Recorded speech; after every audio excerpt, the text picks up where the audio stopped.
If mass of sphere is 10 kg in equilibrium, ये हमारा diagram दिया हुआ है। उसके बाद हमें ऑप्शन 6 को मैच करना है। डायग्राम ये है कि एक ऐसा स्फीयर है जिसका मास पता है और एक कुछ दो फिक्स्ड पॉइंट पे रजिस्टर किया हुआ है इस गिवन फिगर में, और यहां से ये जो डिस्टेंस ऑफ सेंटर है, यहां से 3 मीटर है, यहां से 1 मीटर है, ये डायग्राम वाला मेंशन है। तो बोला है कि नॉर्मल रिएक्शन बताने के लिए। तो सबसे पहले हमको जब भी इस तरह क्वेश्चन को सॉल्व करने की बात आती है, सबसे पहले एक फंडामेंटल पार्ट ऑफ इसको बोलते हैं एफबीडी, फ्री बॉडी डायग्राम को बना लेना चाहिए। हम लोग को फ्री बॉडी डायग्राम को अच्छे से सॉल्व करने आना चाहिए कि हम लोग फ्री डायग्राम सॉल्व करते कैसे।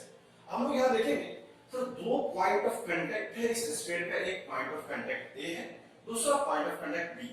हमको पता है नॉर्मल रिएक्शन क्या होगा, इस पॉइंट पे लगना होगा ऑलवेज पासेस टू सेंटर, एक normal reaction N A point पे यहां लगेगा और दूसरा नॉर्मल रिएक्शन यहां पे हमको लगेगा दिस एन। ये हमको एफबीडी से पता चलता है कि जो भी पॉइंट ऑफ कांटेक्ट है हम वहां पे टेंजेंट ड्रॉ करते हैं। टेंजेंट एग्जैक्टली परपेंडिकुलर जब होता है सरफेस के कांटेक्ट से नॉर्मल फोर्स लगता है। अब जो नॉर्मल फोर्स एन लगा, इसको फाइंड करने के लिए हमें एफबीडी को एक अच्छे सुटेड जगह पे बनाएंगे जो हमको इस पॉइंट पे दिखेगा। अब मानते हैं जो पॉइंट ऑफ एप्लीकेशन ओ है उसको सेट करेंगे, पॉइंट ऑफ एप्लीकेशन ओ को हम लोग एफबीडी को यहां से मानते हैं। अब लॉजिक से बात करें तो एग्जैक्टली वर्टिकल या हॉरिजॉन्टल तो है नहीं, ये कुछ इंक्लाइंड एंगल बन रहा है। इसका रेडियस ऑफ स्फीयर दिया हुआ है 4 मीटर और ये है समथिंग दिया हुआ है। अब इस दोनों नॉर्मल की बात करें तो सबसे पहले कुछ फंडामेंटल्स एंगल निकालने होंगे, ये उस पॉइंट पे एक्चुअली इंक्लाइंड कितना है।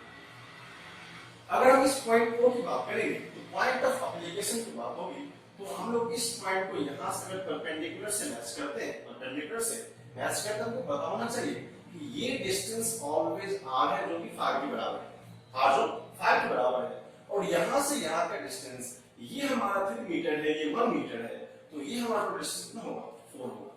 ठीक है, अगर हम इस एंगल को मान लेते हैं अल्फा, इस एंगल को मान लेते हैं अल्फा, तो हमको by the geometry of triangle आपको पता होगा, यहां से हम लोग क्या करते हैं कुछ इस तरह का ट्रायंगल का फॉर्मेशन होगा, कुछ इस तरह का ट्रायंगल का फॉर्मेशन होगा।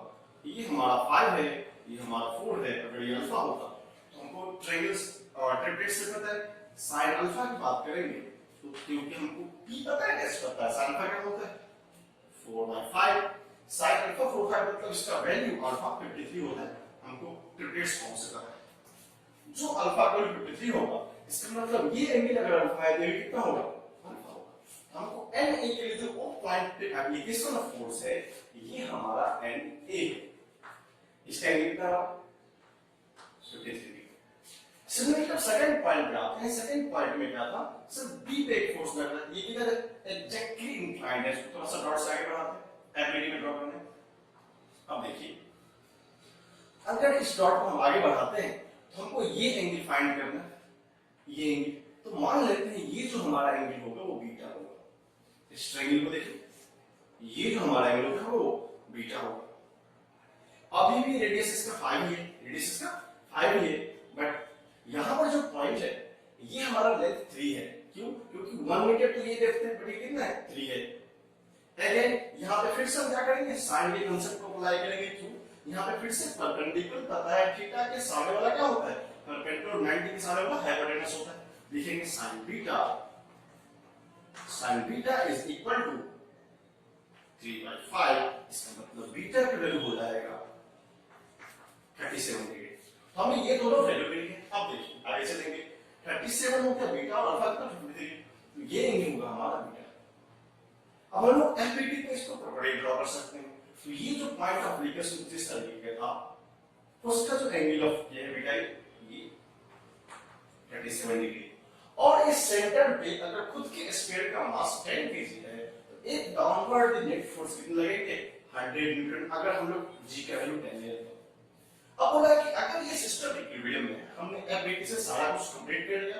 एफबीडी में क्या होता है जितने भी फोर्स उस पर्टिकुलर बॉडी पे लग रहे होते हैं सारा फोर्स का डायग्राम ड्रॉ करना, और always all are out part this diagram एक भी इन्वर्ट नहीं होता, ये एफबीडी का बेसिक डेफिनेशन होता है। अगर इस पॉइंट के कंट्रैक्शन हमने वो माना था, वो पॉइंट पे 3 टाइप्स ऑफ फोर्स लग रहे हैं। This is mg gravitational force, this is normal to 1 on the first point a का, this is normal to b that is mb। अब हमें ये पता चला सर ये तीनों इक्विलिब्रियम में है, फंडामेंटल कंसेप्ट होता है इफ बॉडी और any system is in equilibrium तो बताया जाता है summation of all the forces is equal to 0 और ऑल द फोर्सेस 0 मतलब होता है F horizontal as well as F vertical is हम लोग हॉरिजॉन्टल की बात करेंगे वो 0 होना चाहिए और जो वर्टिकल की बात होगी वो भी क्या होगा 0 होगा इसका मतलब नॉट कोई net force in direction of horizontal होगा ना वर्टिकल होगा इसको इन सेंस बोल सकते हैं एक्स एक्सिस या वाई एक्सिस अगर हमारा एनिमेशन एक्स एक्सिस हॉरिजॉन्टल है वो एक्सिस वर्टिकल है अब नेट फोर्स लिखने को रेजोल्यूशन समझ में आना चाहिए क्यों सर नेट फोर्स हम लोग वेक्टर की तरह दिख रहे हैं इसका कंपोनेंट हम लोग ड्रॉ करेंगे हम लोग यहां से एक लाइन को इसको मान लेते हैं ये हमारा स्टेटमेंट है अब देखिए इसके दो कंपोनेंट होंगे अगर आप ध्यान से देखेंगे sir n1 na cos 53 degree na cos 53 degree and this side is na sin 53 degree इसके दो कंपोनेंट एक component na cos 53 second is na sin 53 और इसके भीतर में दो कंपोनेंट होंगे एक होगा nb cos 37 and again अब यहां दोनों का सम करना पड़ेगा तो ये डायरेक्शन में मेजर कर सकते अब क्या होगा nb sin 37 अब हमें आ गया अब हमने नेट फोर्स रेट डायरेक्शन लिख लिया तो सबसे पहले क्या करना पड़ेगा हमारा फंडामेंटल है सब net force in horizontal direction 0 होना चाहिए तो summation of all the forces along x axis should be 0 अगर हमने x एक्सिस इधर लिया है इसका मतलब this force plus of this force direction में ध्यान रखेंगे this minus this is equal to 0 तो यहां से हमें एक इक्वेशन आएगा लिखेंगे na cos 53 minus of this क्योंकि डायरेक्शन का अपोजिट है nb cos 37 is equal to 0 तो मुझे एक इक्वेशन यहां से मिलेंगे तो मैं इस इक्वेशन लिख सकता हूं na cos 53 ध्यान रखेंगे अगर sin 53 कितना है 4/5 का cos कितना होगा 3/5 is equal to nb cos 37 sin 37 3/5 का कितना होगा 4/5 इस फाइव ने इस को कैंसिल कर दिया जो फर्स्ट रिलेशन हमारा आया na is equal to 4/3 times of nb this is equation of first जो हमने यहां से किया सिमिलरली फॉर हम लोग y के लिए जाएंगे तो हमको y का कंपोनेंट पता होना चाहिए और y के लिए हम लोग क्या करेंगे in vertical direction net force 0 हम लोग वर्टिकल की बात करते हैं summation of all the forces in one direction और वर्टिकल ये 0 होगा ऑल द फोर्सेस में क्या sir na cos 50 sin 53 plus nb sin 37 na sin 53 plus nb sin 37 minus q ये वर्टिकली y एक्सिस में है माइनस 100 इज इक्वल टू 0 तो यहां से मुझे समझ में आता है cos sin 53 अभी देखा था कितना होता है 4/5 sin 37 कितना होता है 3/5 nb 3/5 is equal to 100 ये हमारा इक्वेशन सेकंड है यहां से थोड़ा सा एडजस्ट करते हैं तो हमको एक रिलेशन पता है na is equal to 4/3 times of nb अगर हम यहां से रिप्लेस करते हैं nb मिल जाएगा तो दो इक्वेशंस है और दो अननोन छोटा सा प्रॉब्लम है इधर पे लिखेंगे na is equal to this तो हम लोग पुट कर लेते हैं 4/3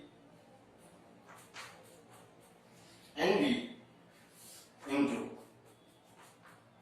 4/5 plus nb 3/5 is equal to 100 simple सा सॉल्व करना है यहां से nb आ जाएगा अब क्या कॉमन 15 अगर उसको मैं 3 से मल्टीप्लाई करूं कितना होगा 16 प्लस 9 हमने 3 से मल्टीप्लाई और डिवाइड कर दिया ध्यान देंगे 9 डिवाइडेड बाय 15 ये आ गया 16 प्लस 9 डिवाइडेड बाय 15 अब देखो nb का वैल्यू हो गया nb इज इक्वल टू 100 ये हमें समझ में आ गया nb वैल्यू 100 हो गया इसको सॉल्व करेंगे 25 divided by 15 times of NB is equal to 100। इस 25 को लोग 4 सेकंड से कर सकते हैं, तो NB यहां से हो जाएगा हमारा 15 into 4 60 न्यूटन। 15 into 4 60 Newton. तो हमको जब इस इक्वेशन से दो इक्वेशंस थे, दो अननोन थे, तो हमने उसको NP is equal to 60 newton आ रहा। तो हमको क्या निकालना है? Second reaction. सेकंड क्या होगा? सर Na होता है Na is equal to Na कितना होता है? 4/3 times of NB, what is the NB? NB is 60, NB is equal to 60, this is 60। ये हो जाएगा 20 into 4 कितना होगा? 80 न्यूटन। तो इस दो इक्वेशन से हमें दो अननोन देखने को मिला। First normal at point A, second और एट पॉइंट B। तो जो इस पॉइंट पे नॉर्मल लगेगा Na, उसका वैल्यू हो जाएगा हमारा 80 न्यूटन, और जो सेकंड पॉइंट पे नॉर्मल लगेगा वो 60 न्यूटन। हम लोग को ये वैल्यू में मिल गया। अब हम लोग क्या करते हैं? ऑप्शन की ओर चलते हैं। किस ऑप्शन को वैसे बता सकते हैं? फर्स्ट ऑप्शन है the value of Na is equal to 60 Newton. No, sir, value of Na is 80 Newton and NB is equal to 80 Newton. ये हमारा रिवर्स आंसर है। That's why ये ऑप्शन हमारा रॉन्ग है। ठीक है। सेकंड ऑप्शन है normal of A, normal of B क्या दोनों इक्वल है? नहीं sir, normal of A 80 Newton तो है, बट नॉर्मल ऑफ B 80 नहीं है। जब दोनों इक्वल नहीं होगा तो ये ऑप्शन हमारा क्या होगा? रॉन्ग होगा। थर्ड ऑप्शन है sir normal of A 80 Newton. Yes, normal of A हमारा 80 न्यूटन है। यस, ये हमारा करेक्ट है। जो सेकंड पार्ट है normal of B 60 Newton, yes, ये भी हमारा करेक्ट है। इसलिए हमारा जो ऑप्शन ये बी अभी सी हमारा करेक्ट है। नेक्स्ट है normal of A is equal to normal of B is equal to 60 newton. No sir, normal of A हमारा 80 न्यूटन है और नॉर्मल ऑफ B कितना है? 60 न्यूटन है। तो ये केस हमारा पॉसिबल नहीं है। तो जो हमारा आंसर होगा इस केस का ओनली फॉर ऑप्शन सी। जिस ऑप्शन में जो नॉर्मल एट पॉइंट ए जो इस पॉइंट में इस स्फीयर पे लगाया होगा वो कितना होगा? 80 न्यूटन, और जो पॉइंट बी में लगाया वो कितना होगा? 60 न्यूटन। आई होप आप इस प्रॉब्लम को अच्छे से समझ गए होंगे।